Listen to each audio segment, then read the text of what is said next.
Hey. På trods af, at der i forvejen er 200 film på YouTube om, hvordan man sliber sådan en Woodsman-spids som den her, så vil jeg alligevel lave en her, der viser, hvordan jeg gør. Og det, jeg tror, der mange gange er galt, ikke? Fordi folk de døjer med, det er simpelthen, der skal noget arbejde til, første gang, man sliber sådan en her. Den her, den kommer simpelthen direkte out of the package. Den er simpelthen så døv, at jamen jeg tror, det eneste, den kan skære i, det er røde æbler.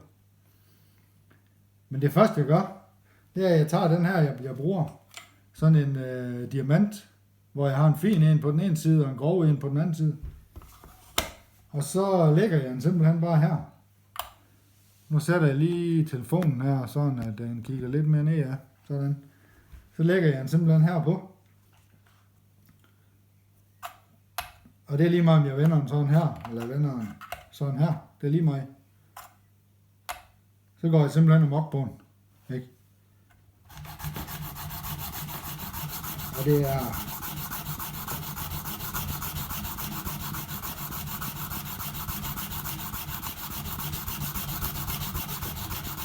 Og når jeg siger gå amok, så skal der altså kræfter til.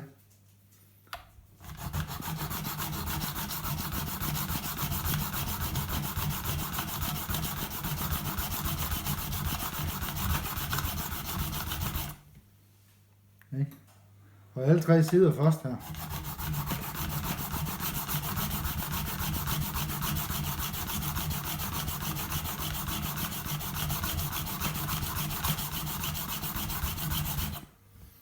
Og der er nogen, der bruger fil og alle mulige andre ting.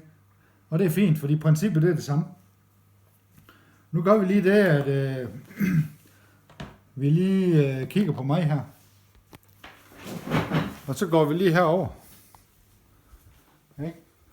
Så kigger vi lige på, hvad klokken den er her. Vi kan se, at den er cirka 5 minutter i halv 5. Og så slutter vi så den her video af.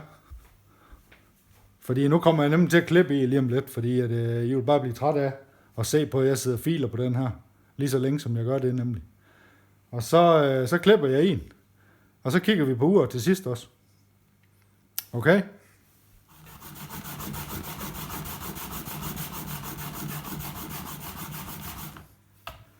Og så er det jo vigtigt. Det er jo så vigtigt her, at man presser den jævnt ned. Man må ikke begynde at kæmpe med den, eller noget. Den skal holdes helt fladt på. Og som jeg også kan se her, så er alt det her støv her nu. Det er jo helt sort, og ens fingre de er også helt sort af at sidde og slibe på det her. Det jeg så gør nu, det er, at jeg tager lige sådan et papir her. Så tager jeg lige det her støv af her. Så man så kan se, er her på papiret nu. Sådan der. Og så sætter vi lige telefonen der. Sådan der.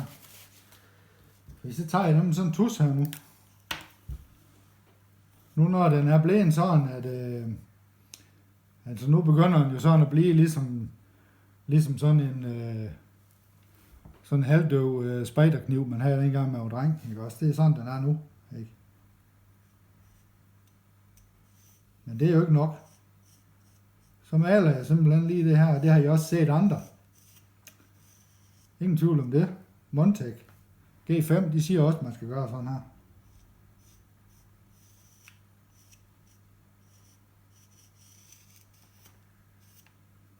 Så maler vi lige alle siderne her.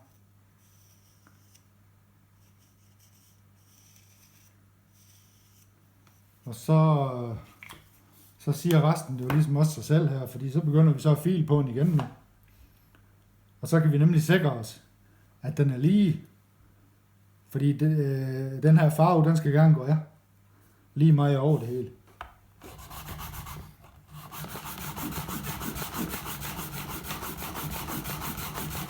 Så får den bare ikke for lidt.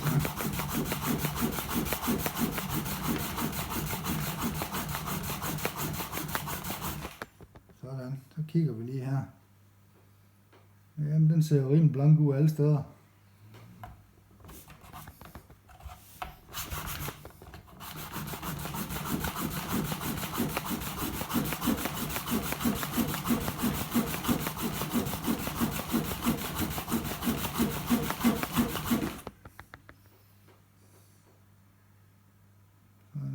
Det gør han også der. Så har vi næste.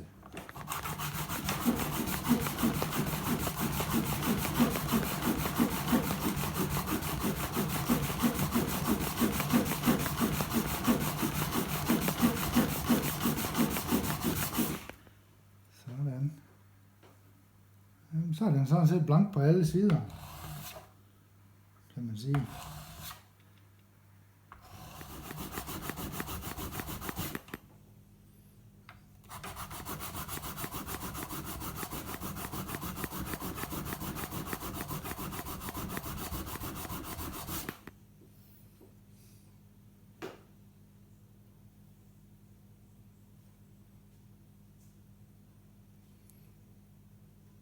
Så nu begynder at ligne nu.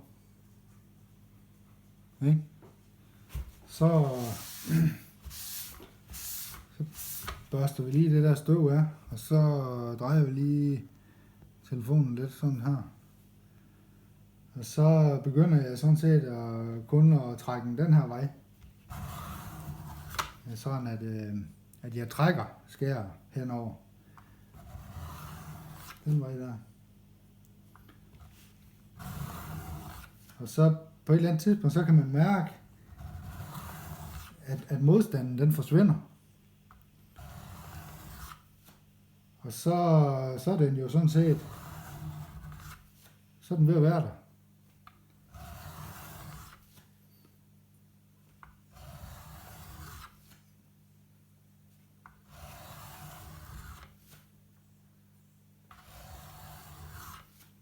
Og det er der ikke nogen regler for, hvor mange gange man gør. Det gør man bare, det er sådan noget, man lige kan mærke.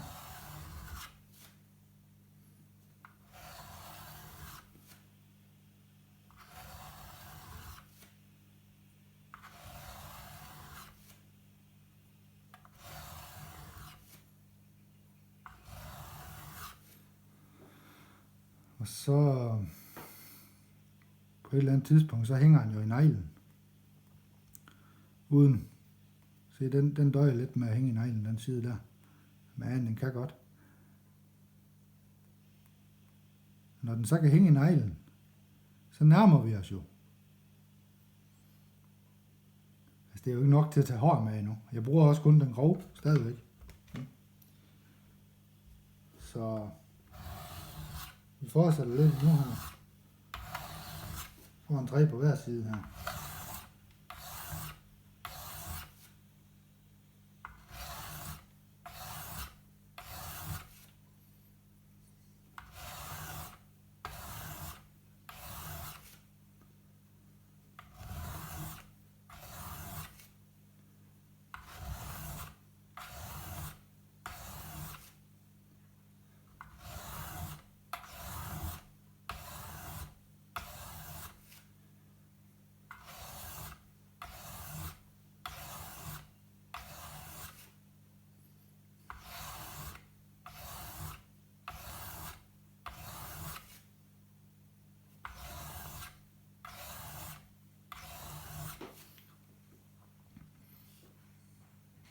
Og så kan man sige, når den kan hænge i neglen med dem alle sammen,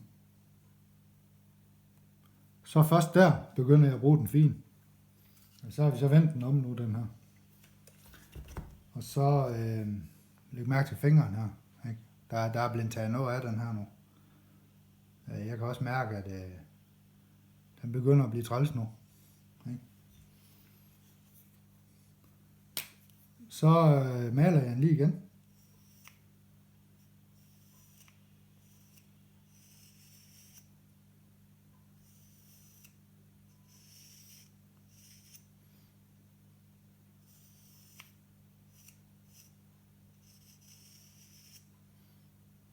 Nu begynder vi at køre med den fin. Og vi drejer lige den her lidt, sådan der, så er det nemmere at se. Og på den fine her, der starter jeg akkurat ligesom før, jeg gør på den grov. Med at køre frem og tilbage her.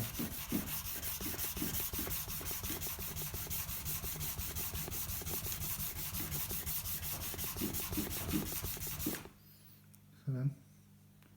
Der kan man se, at den er helt blank.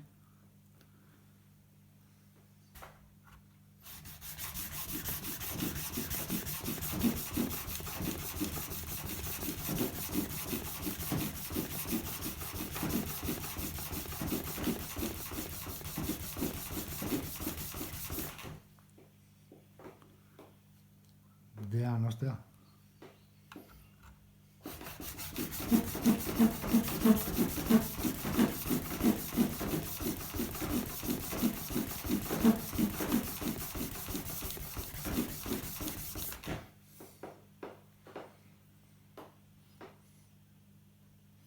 Det kan godt være, at det lige kommer til at ryste lidt.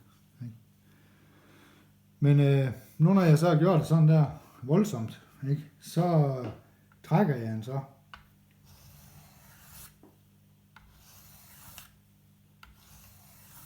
Eksempelvis 3 gange på hver side.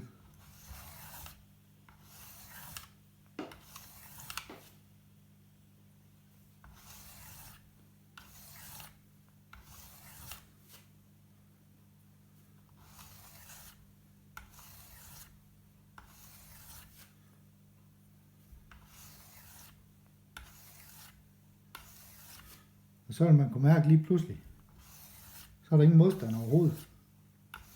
Så er det bare ligesom at trække den hen over en glasplade her. Fordi der er simpelthen ingen materiale at file af længere.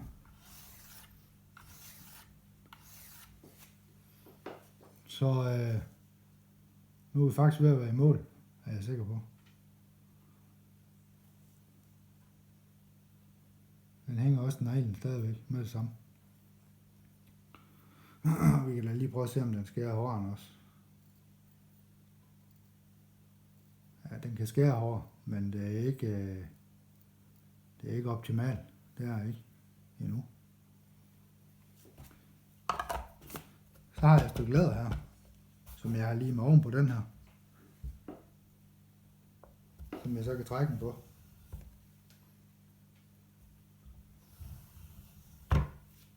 Ikke?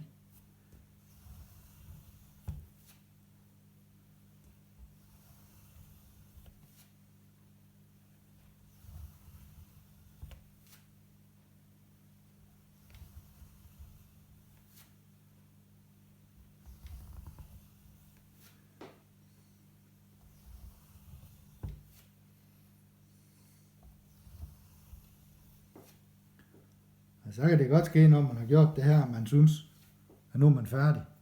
Men det er ikke sikkert, man er, fordi når man så prøver at tage hården, og den ikke tager hården, så er man ikke færdig. Og altså, så kan man jo gå nogle af de her step tilbage igen, og så give en endnu mere. Ikke? Der er ikke andet at gøre. Men den er jævnt skarp nu her. Jeg ved ikke lige, hvor jeg har noget hår hen, man kan tage her. Men vi kan prøve at tage her. Som man nok kan se her. Hvis man ellers kan se her, så kan I godt se, at det her, det er bare træls. Nu drejer vi den lige lidt. Ikke? Så drejer vi den lige en gang mere, og så tager vi lige... Kan I se det? Ja. Det er ikke for sjovt, det her. Det er sgu ikke. Og så til sidst, ikke også, så kan man lige... Jeg er godt tilfreds med den nu. Jeg har overhovedet ingen skrubler med den her. Nu går der jo nærmest en måned, inden det her det er groet ud igen. Så... Den er jo helt fuldstændig nasty, den her nu. Så har jeg så fået huset fuld af folk her i mellemtiden. Ikke? Men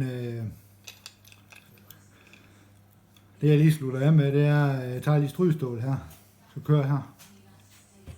Bare lige stille og roligt. Og der har jeg så sådan en, der er helt glat også. En, der er let grov, og så en, der er lidt glat. Eller helt glat.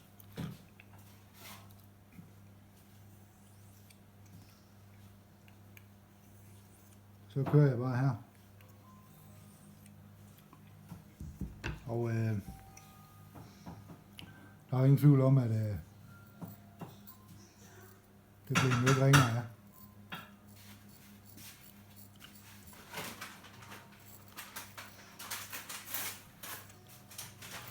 Ja, det er lidt svært med venstre hånd, det her.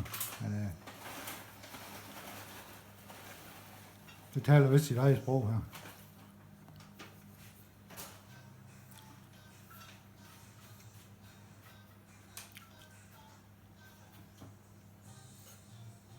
Det vi så kan se efter nu, det er, vi kan se hvad klokken er herovre. Det tog en time. Så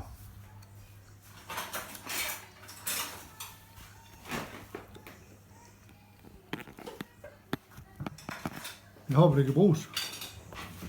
Og det er til gavn. Vi ses.